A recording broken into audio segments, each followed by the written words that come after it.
Hi hello friends, welcome back to our channel joyful home மேக்கிங்கில் இன்னும் சின்ன சின்ன குறிப்பு வகைகள் தாங்க பார்க்க போகிறோம். கண்டிப்பாக இது எல்லாமே உங்களுக்கு யூஸ்ஃபுல்லாக இருக்கும். இந்த சம்மருக்கு தேவையான சில குறிப்புகளும் இருக்குது. அது மட்டும் இல்லைங்க, ஹேர் ஃபால் ஆகுதா, ஸ்கின்க்கு உண்டான டிப்ஸ் வகைகளும் இருக்குது. ஏகப்பட்ட டிப்ஸ்கள் இருக்குங்க. வீடியோவை ஸ்கிப் பண்ணாத கடைசி வரைக்கும் பாருங்கள். இதில் ஏதாவது ஒரு குறிப்பாவது உங்களுக்கு கண்டிப்பாக பயனுள்ளதாக இருக்கும். குறிப்புகள் ஆயிரம், அதில் சிலது உங்களுடன். இந்த வேஸ்ட்டை வச்சு கூட நம்ம ரீயூஸ் பண்ணிக்கலாங்க. அந்த மாதிரி குறிப்புகளும் நிறைய இருக்குது. கண்டிப்பாக வாங்க பார்த்துடலாம். சில கிளீனிங் டிப்ஸும் இருக்குது, வாங்க சொல்லிடுறேன் என்னன்னுட்டு. ஃபர்ஸ்ட் குறிப்பு என்ன அப்படின்றதையும் பார்த்துடலாம். வாட்டர்மெலான் வாங்கியிருந்தாங்க. இந்த வாட்டர்மெலான் வாங்கின பிறகு என்னென்னா, நிறைய பேர் சொல்லியிருந்தாங்க இதில் கலர் ஆட் பண்ணியிருப்பாங்க. என்னோடய வீட்டுக்காரர் லாஸ்ட் இயரில் இந்த கலர் ஆட் பண்ணியிருப்பாங்க, இந்த வாட்டர்மெலான்லாம் வாங்காத அப்படின்னு சொல்லியிருந்தாங்க. அதுக்கு என்ன பண்ணலாம் அப்படின்ற டிப்ஸ் வகைகளும் நான் வீடியோவில் பார்த்துருந்தேன். சரி, நானும் ட்ரை பண்ணி பார்க்கலான்னு பார்த்தேங்க. இந்த மாதிரி வாட்டர்மெலானில் வந்து சைடில் இந்த க்ரீனிஷ் கலரில் இருந்தால் நல்லா பழுத்தது அப்படின்னு சொல்கிறாங்க. அதாவது இன்னும் டேஸ்ட் நல்லாயிருக்கும். பார்த்தீங்கன்னா உங்களுக்கு தெரியும், ஒரு பக்கம் மட்டும் வெள்ளேரியாக இருக்குது பாருங்களேன். அந்த க்ரீன் கலரில் இருந்தால் நல்லா பழுத்தது, டேஸ்ட்டாக இருக்கும் அப்படின்னு சொன்னாங்க. அடுத்தது பார்த்தீங்கன்னா, இந்த ஓவல் ஷேப்பில் இருக்கிறது வந்து குண்டாக இருக்கிறத விட ஓவலாக இருக்கிறது இன்னும் டேஸ்ட்டாக இருக்குன்ற மாதிரி சொன்னாங்க. பட் ரெண்டுமே டேஸ்ட் இருக்குங்க.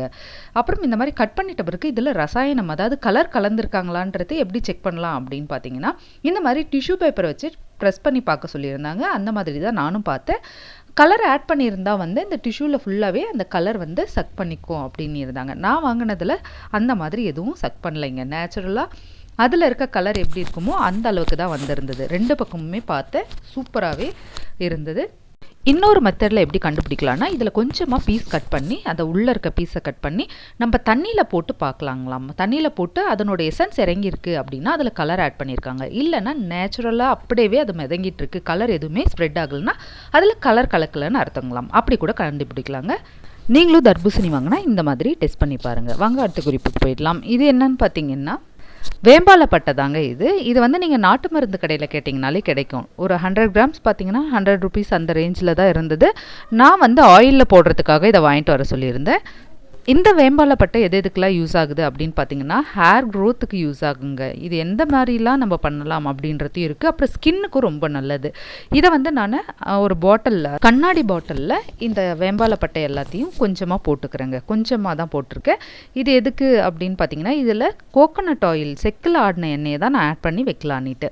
இது எதுக்கெல்லாம் இந்த மாதிரி யூஸ் ஆகும் அப்படின்னு பார்த்தீங்கன்னா, நம்ம ஸ்கின்னுக்கு வந்து அப்ளை பண்ணிக்கலாங்க. நைட்டு படுக்கும் போது பார்த்தீங்கன்னா நம்ம ஃபேஸ்லலாம் அப்ளை பண்ணி படுக்கலாம். ஸ்கின் வந்து நல்லா க்ளோயிங்காக இருக்கும். காலைல எழும்போதோ அது மாதிரி ஒரு 2 மந்த் நீங்கள் தேய்ச்சிட்டே வந்தீங்கன்னா உங்களுக்கே ரியாக்ட் தெரியும். அப்படி இல்லையா, இந்த மாதிரி பண்ணிவிட்டு இந்த ஆயிலை வந்து நம்ம ஸ்கேல்பில், தலையில் தேய்ச்சிட்டு வரும்போது உங்களுக்கு ஹேர் க்ரோத் நல்லாவே இருக்கும். ஹேர் ஃபால் கண்ட்ரோல் ஆகி ஹேர் க்ரோத் நல்லாயிருக்கும். இது வந்து தேங்காய் எண்ணெய் செக்கில் ஆடினது தாங்க. இதை நீங்கள் வந்து நான் அப்படியே வந்து தேங்காய் எண்ணெய் இதில் போட்டுட்டு சன்லைட்டில் வச்சுருக்கேங்க.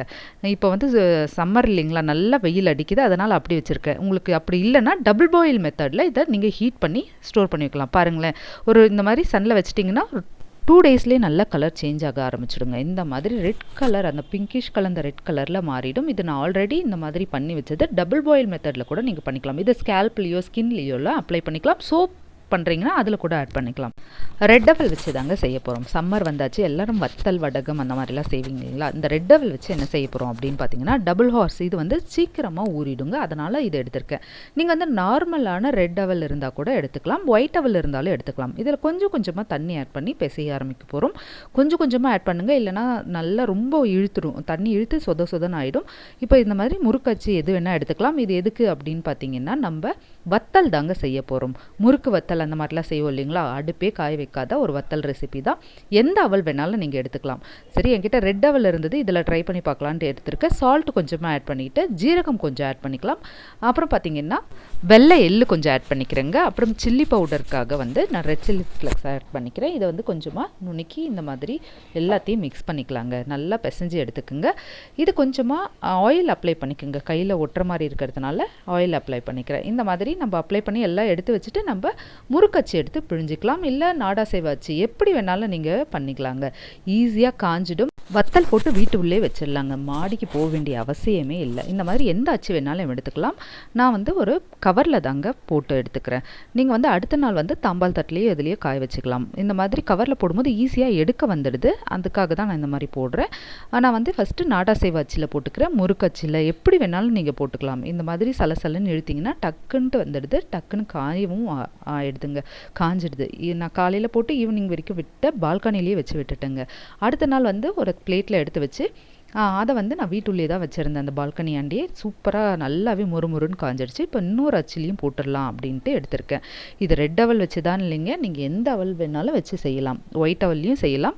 இது மாதிரி நம்ம டக்குன்ட்டு எல்லாம் பிழிஞ்சு எடுத்துட்டோம்னா அப்படியே விட்டுடலாங்க. வெள்ளை எள்ளில் வந்து கலர் வேணும்னா நீங்கள் மஞ்சத்தூள் ஆட் பண்ணி கூட செய்யலாம். பாருங்களேன், அடுத்த நாள் இந்த மாதிரி எடுத்து தட்டில் வச்சுட்டேன். சூப்பராக காஞ்சிடுச்சு பாருங்கள். உடச்சி காமிக்கிறேன். அவ்வளோ கிறிஸ்பியாக இருந்தது. இப்போ இந்த ஈவினிங்கில் வந்து அதை வந்து நான் பொரித்து சாப்பாட்டுக்கு வச்சிடலாம் அப்படின்ட்டு கொஞ்சமான ஆயிலில் உங்களுக்கு பொரிச்சும் காமிக்கிறேன். அப்படியே எப்படி நம்ம அரிசி மாவில் செய்வோமோ அதே மாதிரி தாங்க.